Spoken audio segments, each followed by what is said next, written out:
when you were talking, this So, tweet that you said really resonated with me.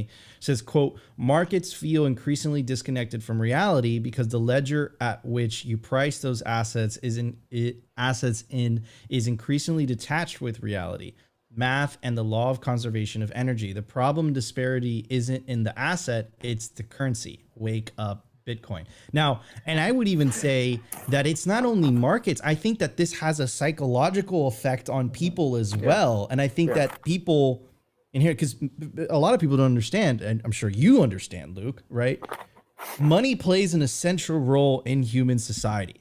And if that hmm money hmm is disconnected from reality, I think there's a lot of consequences to that that I think a hmm lot of people don't fully appreciate. hmm yeah, yeah. I think a lot of that just comes to our brains, frankly. One of the reasons I talk so much in my threads and my videos about how human brains like to think in linear terms, I think that's really important for people to understand, because sometimes the impression comes off from Bitcoiners, I think, that, oh, you're just stupid, you don't know what you're talking about, Bitcoin's going to take over. And it's, whether that's true or not, I think at the end of the day, it just comes down to psychology. And I think it just comes down to what human brains are good at doing. And human brains are really good at predicting the future based on a given set of rules.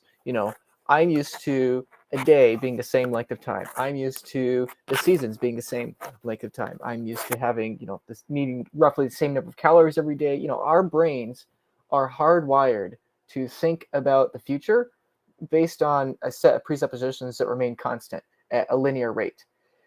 And this problem, this beautiful thing with technology, it's exponential and things get better exponentially. But the problem, or the downside of that, is that we face the inevitable transition costs of these paradigms upgrading at a faster and faster rate. The internet is one of those examples that, just 25 years ago, the world is entirely different. And most experts 25 years ago couldn't predict how different the world is today, and are laughably wrong in one direction or the other. It's because our models basically break down, our assumptions basically break down, and our envisioning of the future world basically breaks down because it goes against our brains. It goes against our intuitive thinking. And so, yeah, when it comes to money, we like to look out in the world and we like to think, okay, this house costs this number of linear units, linear political currency units.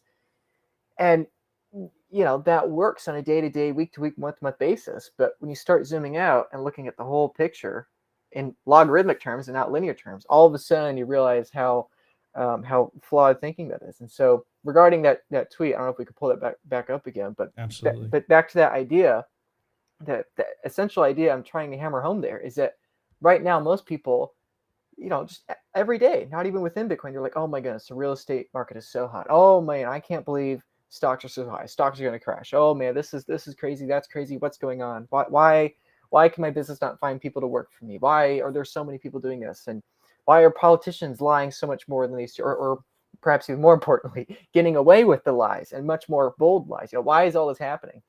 And the point of the tweet being that as the ledger we price everything within becomes corrupted, our perception on those things becomes corrupted. And so then we assume that those things are corrupted. Like right now, real estate, is very, very hot. Prices are crazy high. Prices have gotten more in the last 2 years than the couple years before the recession, the great financial crisis in 2008. I mean, it's like prices are astronomically absurd. Most people know it. Most people cite it. Most people talk about it. And people assume that therefore the housing market is a bubble and it's going to crash. And that was true in 2008 and before 2008. And I think it's true today to some degree. However, what if the majority of that bubble, both in 2008 and today, is actually in the currency itself? What if real estate is not in the bubble? What if stocks aren't in the bubble? What if the bubble is the currency at which you're valuing those assets in? And that's a really important distinction, because if the asset itself, gold, real estate, stocks, whatever, if the asset itself is the bubble, then what happens? Well, it comes down in price and it crashes or collapses. It's the end of that era. But if it's currency that's the bubble, and that bubble continues to grow because we have an artificial issuer of said bubble, aka said currency, at a centralized point that can just continue to distort reality eternally, well, then it's the crash, quote unquote, is the precise opposite. If it's the asset that's crashing, it crashes in terms of the currency. If it's the currency that crashes, it's the asset that just crashes up forever, denominated in that currency. So anyway, it's a very difficult thing to explain to people, but in my experience, I've never seen somebody that's understood this principle that's ever been able to unsee it. Because you're like, oh my goodness, it makes perfect sense. Why the everything bubble? Why are stocks and why are all these assets going up exponentially? It's because the currency is being devalued so fast. And if you look into the future and you know that changes your entire view of what the future will look like, and that changes your entire actions, and it forces you to realize, oh wait a minute, Bitcoin is not this asset that's becoming more and more of a bubble going up exponentially. It's the value of the dollar in relation to it that's going down exponentially. And I really went into that in a couple of my threads, but hopefully I made my point there, that it's that distinction that is so hard for people. And I think at the end of the day, it's just because our brains, including mine, take a long time to shift thinking. Like for me, it took years to understand this. Yeah, and the analogy that I always use, and I know exactly what you're talking about, Luke. And the analogy that I always use on simply to describe this phenomenon is I call it the fiat matrix, right? You spent most people have spent the majority of their lives in the fiat matrix. So when they get unplugged and they get disconnected, or they change their operating system to Bitcoin, you have to look at totally your perception of reality changes. All of a sudden, you can afford things. It's not a matter of whether you can afford things, is how long do I have to wait, right? If you work hard and all that good stuff. Anyways, so you mentioned something there, and it reminded me of this tweet, right? You said you're not an idiot if you don't understand Bitcoin yet. And here you said, but considering that Bitcoin was designed to force asset prices towards zero, has been fulfilling that for 14 years, and that there is zero competition, you're an idiot if you don't allocate just 0.12% just in case. Why 0.12%?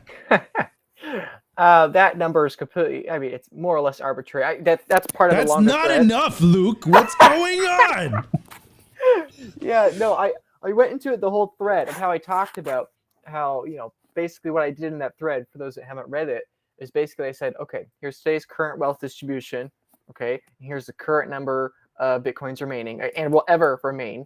And I simply put the two together and I said, okay, if your net worth is this, I just ranked a whole bunch of levels of net worth and it was like, okay, 0.1% was an allocation of a, middle class, comfortable, 800,000 to $3 million net worth, something like that. I don't remember exactly, but, it was like, okay, the point of my thread there before that being that, to your question earlier, like if Bitcoin is a closed system and if it's like a Mona Lisa with a finite frame and there's only a fixed amount of, square inches within this system, it's like, okay, well then if you compare that to the exponentially increasing supply of everything else, eventually whatever portion of that closed system you buy will inevitably become worth more than the rest of it. And that's kind of the idea that we were talking about or briefly mentioned earlier.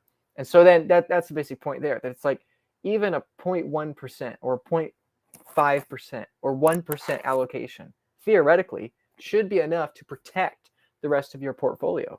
Because let's take a simpler number. Let's say 1%. If you have 99% of your net worth or your monetizable value in real estate, stocks, bonds, fine art, cash, treasuries, whatever, 99% versus 1% in closed monetary system, the name of it's irrelevant, we happen to call it Bitcoin. If that's the case, then as this ice cube shrinks more and more and more exponentially, and this one absorbs that value that's being lost, eventually the value of this becomes greater than everything else. And so the basic point there in that thread being that, you don't have to understand Bitcoin fully. You don't have to go all in on Bitcoin. You don't have to, take out a loan and buy a whole bit. You don't have to buy a certain amount of Bitcoin. It's just when it comes to allocation, most people don't realize that Bitcoin is not something that you add to a diversified portfolio and it's part of this blah, blah, blah. And like, no, Bitcoin's designed to negate the need for a diversified portfolio entirely. And so if you have this little diversified portfolio, and if we assume Bitcoin is a technology that is trying to make it irrelevant, it's like it's survived for 14 years. It's fulfilling every prediction by its early founders that it would have. It has, 99.873% uptime, something like that. Ridiculous. It's like there is there's no competition. And if this thing merely continues to survive, it will become like a global monetary singularity. And so, like I said in that thread, I try not to mock people or ridicule people or put people down that don't understand it. Like, I know most people don't understand it. And frankly, most people aren't going to understand it for years. But if you look at something and say, like take the internet, if I say to you, the internet, this is a big deal. It's going to absorb all global communications networks. It's like you think you're safe with your bookstores and with your Kodak stock and your Sears stock and, it's all your stocks and your diversified assets and all these things. It's like, who knows? Maybe the internet fails, but the fact it survived, in Bitcoin's case, for 14 years with zero oversight and is only getting stronger and only will continue to get stronger and more decentralized and more difficult to stop and more difficult to censor. It's like, you don't have to understand how this new thing works, whether we're talking about Bitcoin, we're talking about the internet, we're talking about the locomotive. It's like, if you don't just take a tiny, minuscule amount of your allocation and put it in that just to protect the rest of it, like think of it like insurance.